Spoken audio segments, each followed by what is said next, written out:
Muy buenas tardes, alumnos. Vamos a dar inicio al tema de las obligaciones a plazo.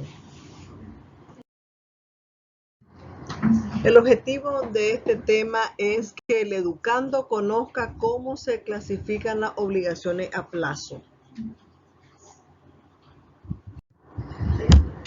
En el artículo 1896 de nuestro Código Civil, la obligación para cuyo cumplimiento se ha señalado un día cierto solo será exigible cuando el día llegue. Si la incertidumbre consiste en que se ha de llegar o no el día, la obligación es condicional y se regirá por las reglas del capítulo anterior. Estamos hablando de las obligaciones condicionales. En su artículo 1897, el término estipulado en las obligaciones difiere de la condición en que no suspende la obligación y solo retarda su cumplimiento. En el artículo 1898 establece que lo que anticipadamente se hubiere pagado en las obligaciones a plazo no se podrá repetir. Si el que pagó ignoraba cuando lo hizo la existencia del plazo, tendrá derecho de reclamar del acreedor los intereses o los frutos que éste hubiere percibido del bien.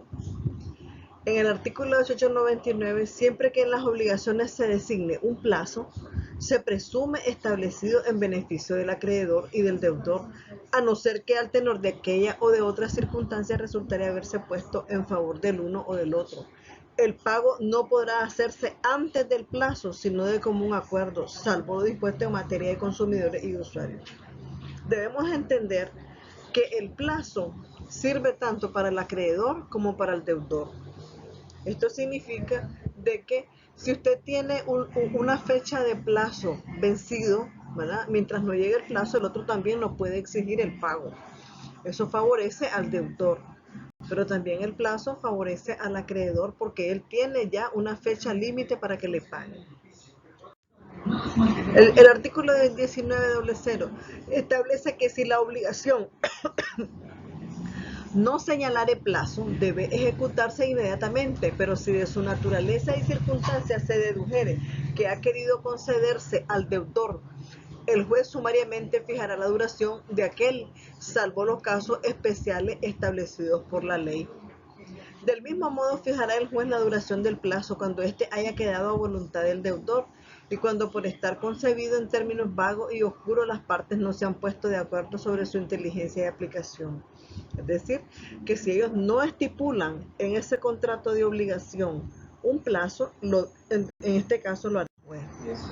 El 1901 dice, perderá el deudor todo derecho a utilizar el plazo. ¿En qué caso? Cuando después de contraída la obligación resulta insolvente, salvo que garantice la deuda. ¿Ah?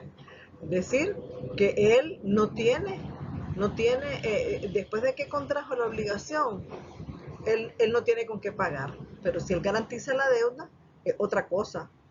Porque hay que ver con qué va a garantizar el cumplimiento de esa obligación, con un fiador, con una hipoteca, puede ser con una prenda.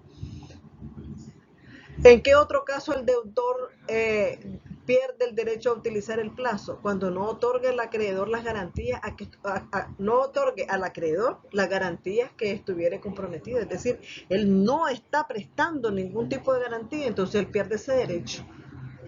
Otro de los casos sería cuando por actos propios hubiera disminuido aquellas garantías después de establecidas y cuando por caso fortuito o fuerza mayor desaparecieren, a menos que sean inmediatamente sustituidas por otras nuevas e igualmente seguras. Es decir, si no pusiste ninguna garantía, ¿verdad? O la garantía se disminuyó, entonces puedes poner otras nuevas garantías. En el contrato de mutuo e interés, cuando hablamos de mutuo, estamos hablando de préstamo, ¿verdad? Lo perderá, él pierde el derecho al plazo por el hecho de no pagar los intereses convenidos, una vez que para el efecto fuera reconvenido. Estamos hablando de que fuera contrademandado. El artículo 1902 establece que si el plazo de la obligación está señalado por días, a contar desde uno determinado, quedará excluido del cómputo que deberá empezar en el día siguiente.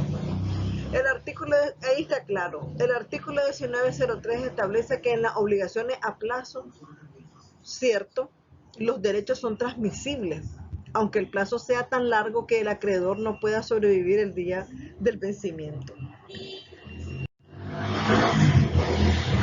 Ahora entraríamos a ver el articulado de las obligaciones alternativas. Entraríamos a hablar de las obligaciones alternativas. El Código Civil ha sido, si pudiéramos decir, fue reformado, no totalmente, pero para mí esta figura de obligación alternativa pues no aplica. No aplica en estos tiempos. ¿Por qué? Porque en ninguna parte y en ninguna casa comercial, después que usted abrió un crédito de 3, 4 productos y después usted sale con que no puede pagar cualquiera de estos productos o ninguno, la casa comercial no le va a dar a elegir a usted, ¿qué te parece si me pagas el televisor o me pagas la plancha? Entonces, no se da, no aplica aquí en nuestra legislación nicaragüense. Yo considero que esta figura debe haber sido completamente abolida. Debería de estar en prospecto una reforma total a este articulado de las obligaciones alternativas. Y yo les voy a explicar por qué. El artículo 1904 establece que el obligado alternativamente a diversas prestaciones debe cumplir por completo una de estas. Si usted se va a la Curazao y usted saca 3 artículos a crédito, la Curazao le va a hacer una sumatoria del monto total de todos los productos que usted sacó. No le va a decir, escoge cuál querés pagar o cuál podés pagar. Es absurdo. El acreedor, entonces dice el artículo, no puede ser compelido a recibir parte de una a recibir parte de una y parte de otra.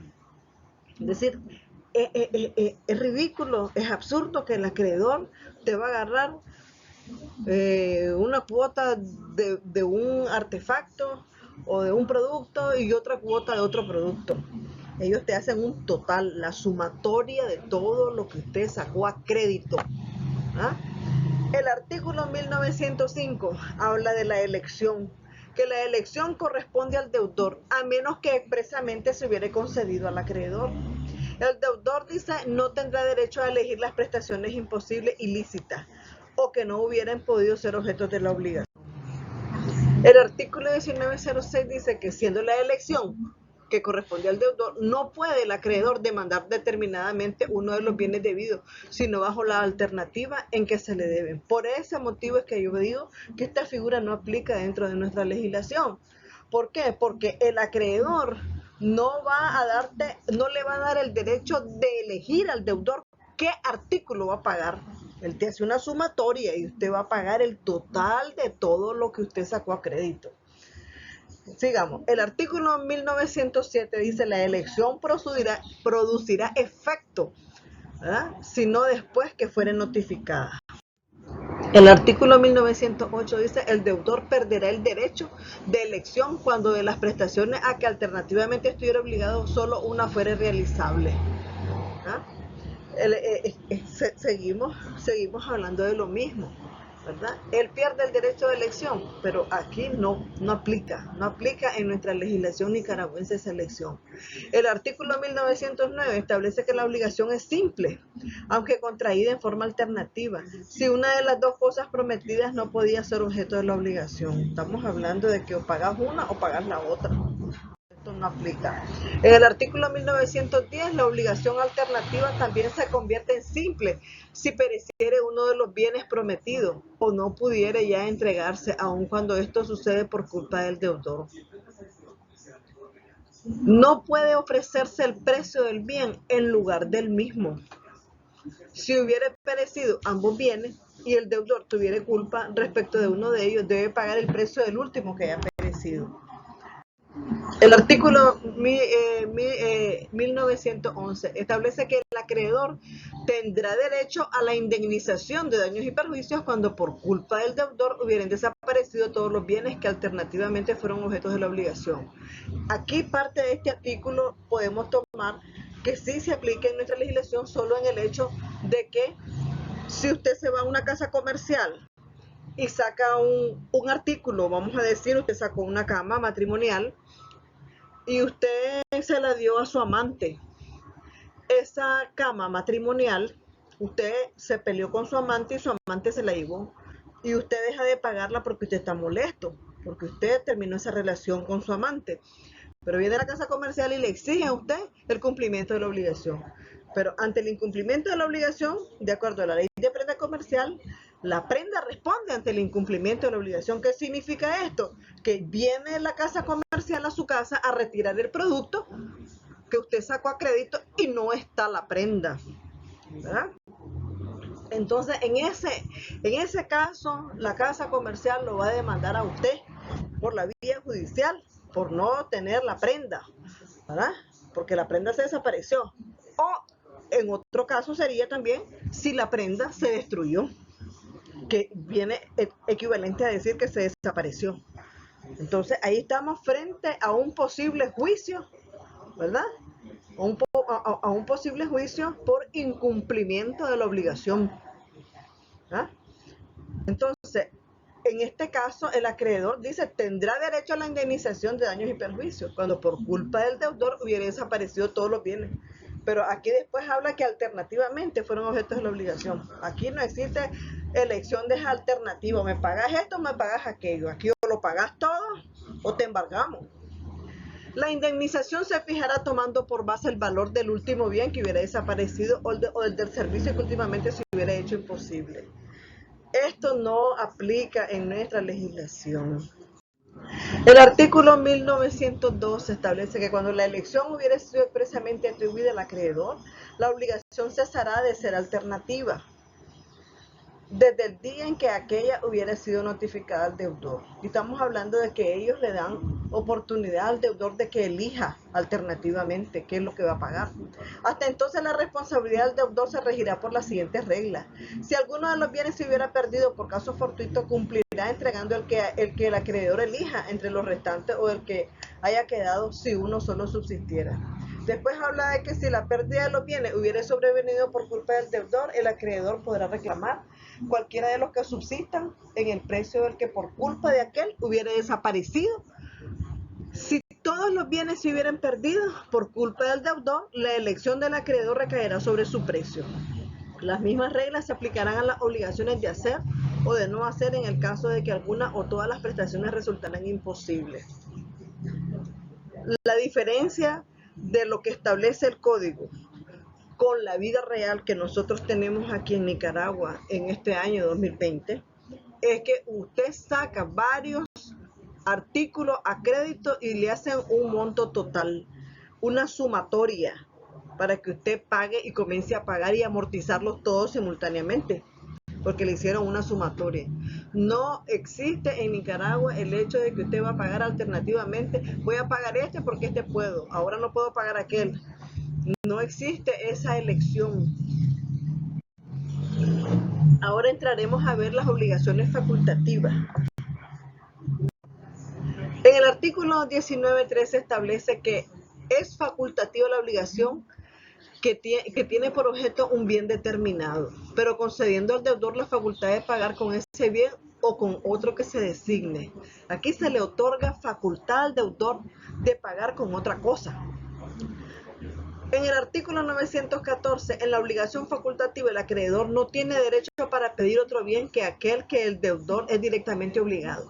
Y si dicho bien perece sin culpa del deudor o se hubiera hecho imposible su cumplimiento antes de haberse constituido en mora, no tiene derecho para pedir bien alguno. Estamos hablando de que tiene algún beneficio, en este caso, el deudor.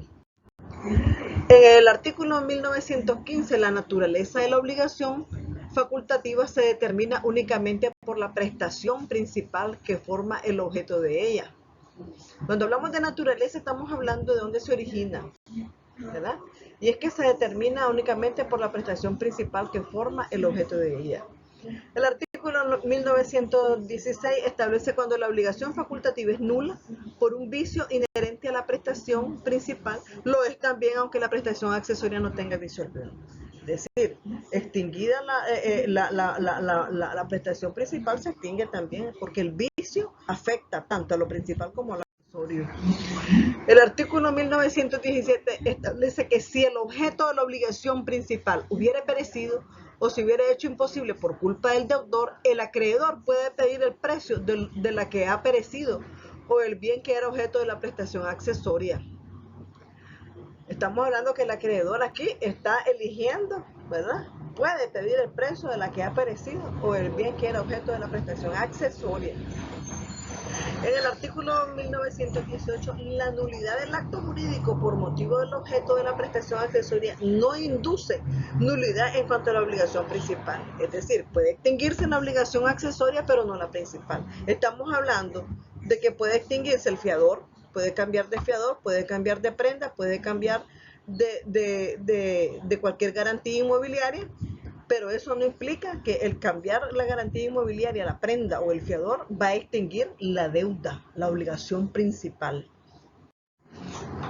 En el artículo 19 y 19 establece nuestro código que no tendrá influencia alguna sobre la obligación principal, ni la pérdida o deterioro del bien, ni la imposibilidad del hecho o de la omisión que constituye el objeto de la prestación accesoria.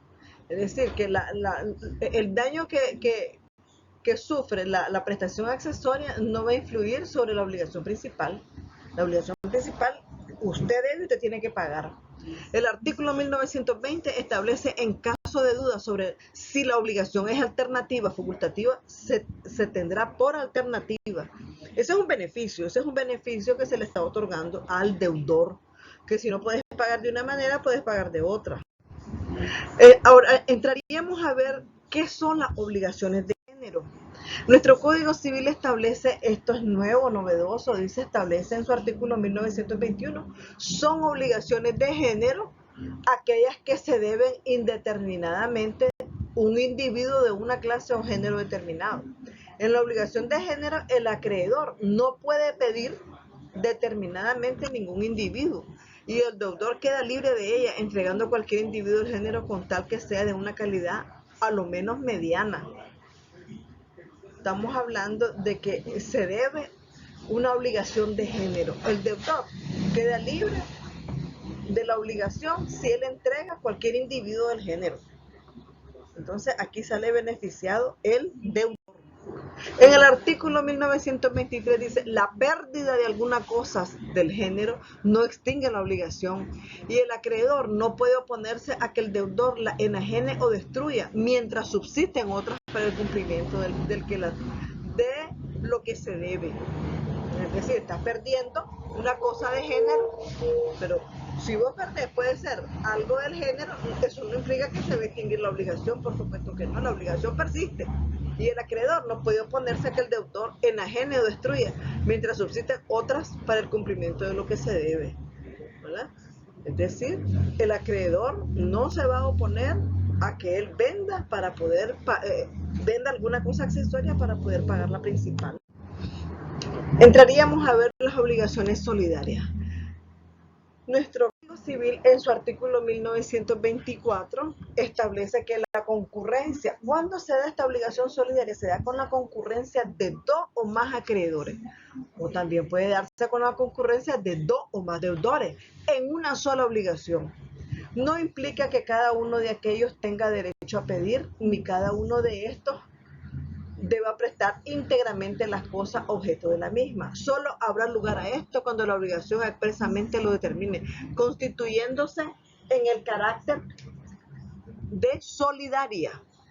¿Qué significa? Que usted puede ser un deudor solidario con otra persona. Hoy en día se estila que se dan esos préstamos solidarios. El banco, vamos a poner un ejemplo, el banco hace préstamos a grupos de personas, por ejemplo, 5 personas quieren prestar 50.000 Córdoba. Entonces a cada uno le va a corresponder 10.000, pero entre ellos mismos son codeudores, cofiadores, y entonces prestan ese crédito solidariamente, es decir, todos tienen que pagar. Si uno no paga, los otros tienen que asumir la responsabilidad de pagar esa deuda, porque ellos son solidariamente deudores. La solidaridad podrá existir aunque los acreedores y deudores no estén ligados del propio modo y por unos mismos plazos y condiciones. En el artículo 1926, el deudor puede hacer el pago a cualquiera de los acreedores solidarios que elija, a menos que haya sido demandado por uno de ellos, pues entonces deberá hacer el pago al demandante. Estamos hablando de que el deudor puede realizar el pago. En el caso de que fueran muchos acreedores o varios los acreedores, el deudor puede hacer el pago a uno de ellos, a menos que uno de los acreedores lo haya demandado, ¿verdad? Entonces él tiene que hacer el pago al que lo demandó. La condonación de la deuda, la compensación, la novación que interviene. Cuando nosotros hablamos de condonación es que te están perdonando una deuda. Cuando nosotros hablamos de compensación, estamos hablando que yo te puedo pagar esta deuda con otra cosa. Te estoy haciendo una compensación, ¿verdad? Si yo te debo 2.000 córdobas y usted me debe 2.000 córdobas, la deuda queda compensada. La novación se refiere a las reestructuraciones de deuda. Es al nacimiento o a la sustitución de una deuda antigua por un nuevo crédito. Entonces dice que la condonación, la deuda, la compensación y la novación que intervengan entre el deudor y uno cualquiera de los acreedores solidarios extingue la deuda con respecto a los otros de la misma manera que el pago lo haría con tal que uno de estos no haya demandado ya al deudor. Es decir, aquí existe un beneficio en este tipo de casos, ¿verdad? Cuando hablamos de condonación, de compensación y de novación, entonces, si se le condona, si se le compensa, si se le hace una novación a uno de los deudores, entonces extingue la deuda con respecto a los otros. Entonces, vemos el beneficio para los otros deudores. El artículo 1927 establece que el acreedor podrá dirigirse contra todos los deudores solidarios, conjuntamente o contra cualquiera de ellos a su arbitrio, sin que por este pueda oponerse el beneficio de división.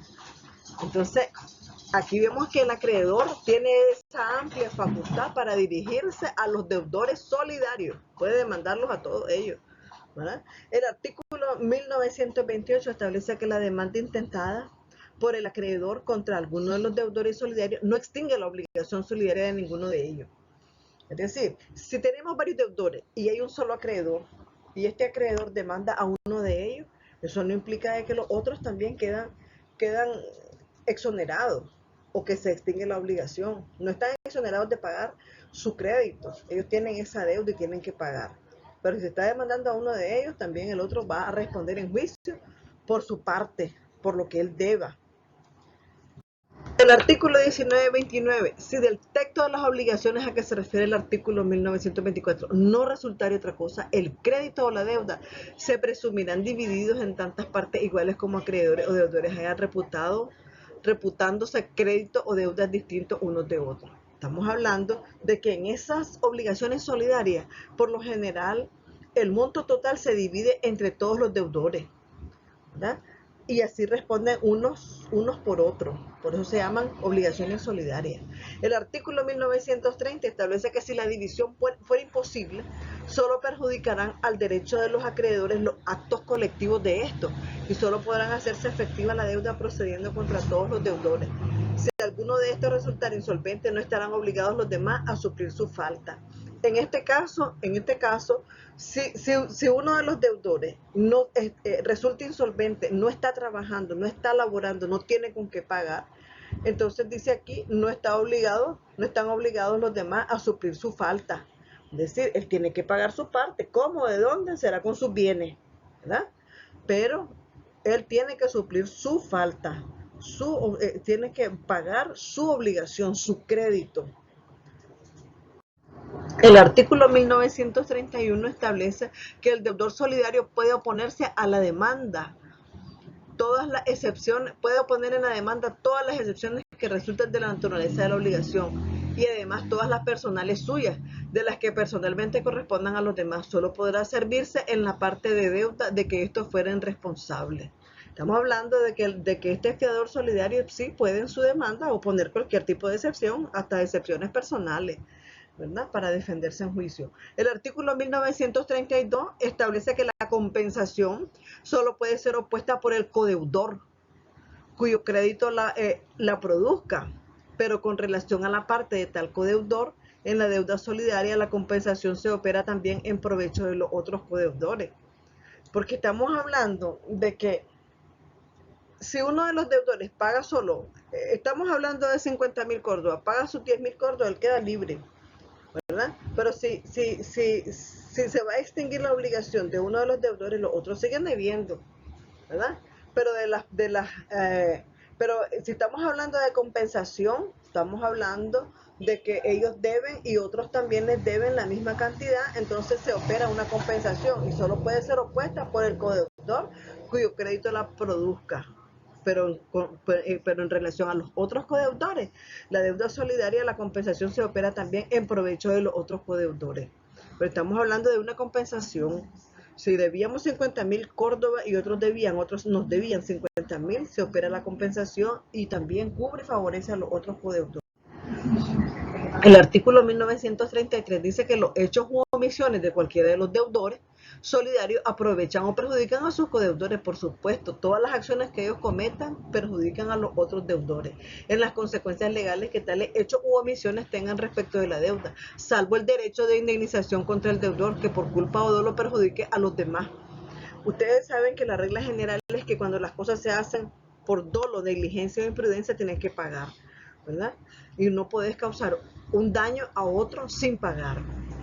El artículo 1934, el artículo 1936 dice: el acreedor que descarga de la solidaridad a uno de los deudores conserva su acción solidaria contra los otros.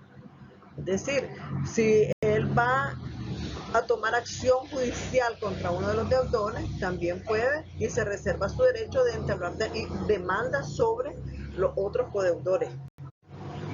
El artículo 1937 establece que no se presume el descargo de solidaridad, pero se tiene por consentido. ¿Cuándo? Cuando el acreedor, al recibir de uno de los deudores una suma igual a la porción que le corresponde en la deuda, le da recibo por su parte, ¿verdad? Es decir, ahí el deudor está pagando su parte, hay un descargo de solidaridad. Y otro caso es cuando la demanda establecida por el acreedor contra uno de sus deudores por la parte que a éste le corresponde en la deuda ha sido contestada de acuerdo declarada procedente por sentencia. También, si el juez dice que uno de los deudores está en debe los 10.000 córdobas de los 50 que deben, entonces también el acreedor, ¿verdad? En este caso va a poder proceder contra el deudor, porque así está siendo protegido por la sentencia que emitió el juez. Otro de los casos sería que si durante 5 veces consecutivas el acreedor ha recibido separadamente de uno de los deudores su parte en los intereses de la deuda, también entonces se presume el descargo de solidaridad. Otro caso es los hechos que en estos 3 casos opera el descargo de solidaridad dejan de producirlo si el acreedor ha hecho reserva de la solidaridad o de sus derechos en general. Y cuando el descargo se efectúe, solo aprovechará al codeudor en favor del cual se haga. Es decir, todavía el acreedor puede reservar, ¿verdad?, el descargo de solidaridad en algunos casos. En el artículo 1938 se renuncia a la solidaridad respecto de todos los deudores solidarios, cuando el acreedor consiente expresamente en la división de la deuda, ¿ya? Es decir, si uno de los codeudores paga su parte, entonces está renunciando a ser deudor solidario de los otros. El artículo 1939 establece que la renuncia expresa o tácita de la solidaridad de una pensión periódica se limita a los pagos de vengado y solo se extiende a los futuros cuando el acreedor lo expresa. Estamos hablando de que usted puede recibir una pensión periódica, mensual, vitalicia, ¿verdad? Y esta renuncia, que puede ser también expreso tácita de esta solidaridad de una pensión periódica, se limita a los pagos de vengado. Perdón.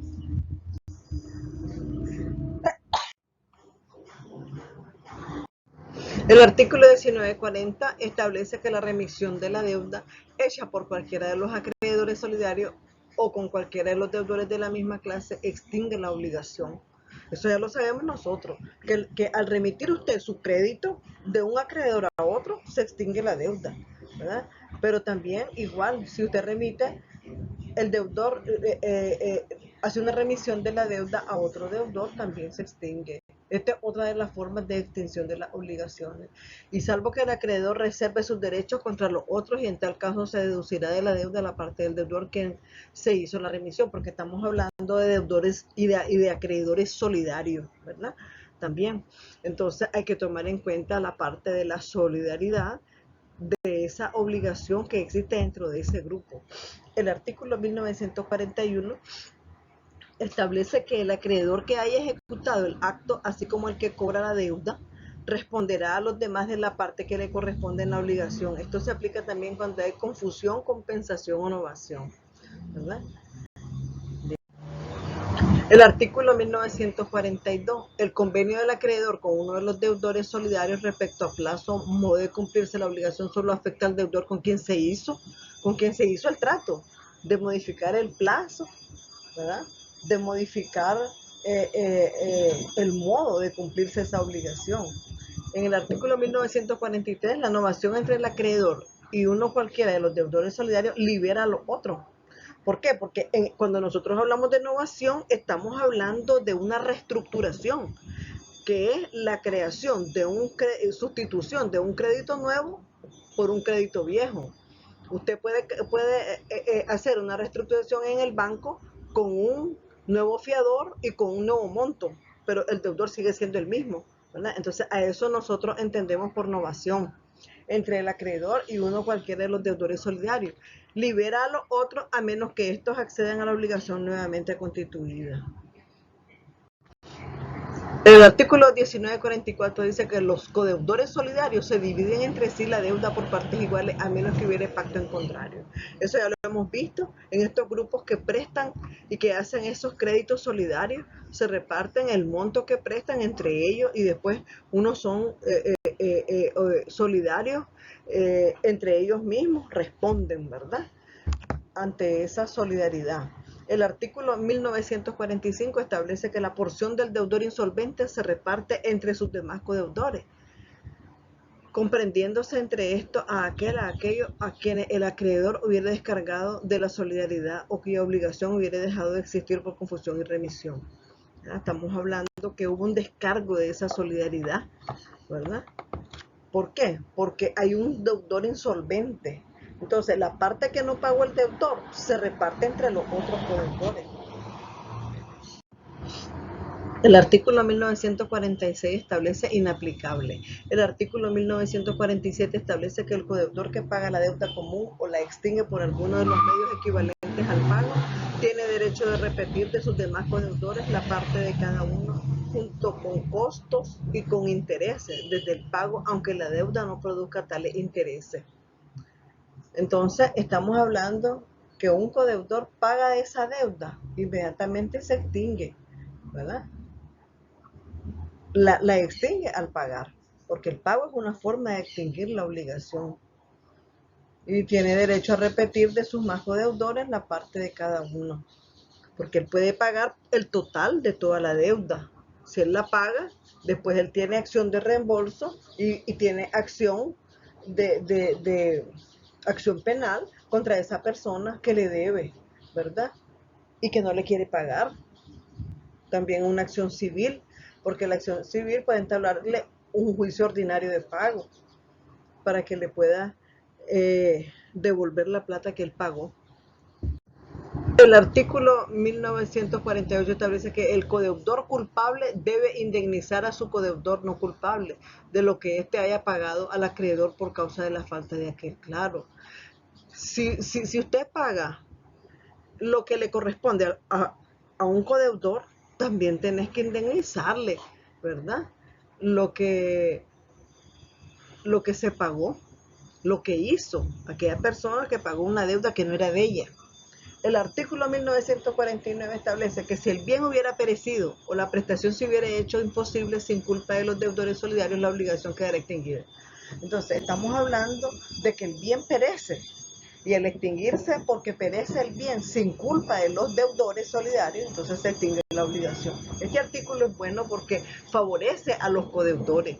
Si hubiera mediado culpa de parte de cualquiera de ellos, todos serán responsables para con el acreedor del precio y de la indemnización de daños y abonos de intereses sin perjuicio de su acción contra el culpable o negligente. Esta segunda parte favorece al acreedor. En el artículo 1950 establece que si el negocio para el cual ha sido contraída la obligación solidaria concierne solamente a alguno o algunos de los deudores solidarios, serán estos responsables entre sí, ¿verdad?, según la parte o partes que les corresponda en la deuda, y en los otros deudores serán considerados como fiadores, ¿ya? Entonces ellos se van a repartir la obligación, la responsabilidad, según la parte que les corresponda. El artículo 1951 dice que cuando uno de los deudores viene a ser heredero del acreedor, o cuando este último hereda a uno de los deudores, no se extingue el crédito insolidium, más por la porción de aquel deudor. El artículo 1952 dice: los herederos de cada uno de los deudores solidarios son entre todos obligados al total de la deuda. Recuerden que en materia de sucesiones, todo el que hereda es declarado heredero o heredero de una persona muerta, de un causante, puede perfectamente, y acepta la herencia, puede perfectamente bien heredar las deudas, porque las deudas se heredan. Entonces los herederos de cada uno de los deudores solidarios son entre todos obligados al total de la deuda, pero cada heredero será solamente responsable de aquella cuota de la deuda que corresponde a su porción hereditaria, ¿verdad? Porque recuerden de que una cosa es las deudas hereditarias y otra cosa son las deudas testamentarias. Muchas gracias por su atención. Hemos concluido esta clase, este día. Buenas tardes.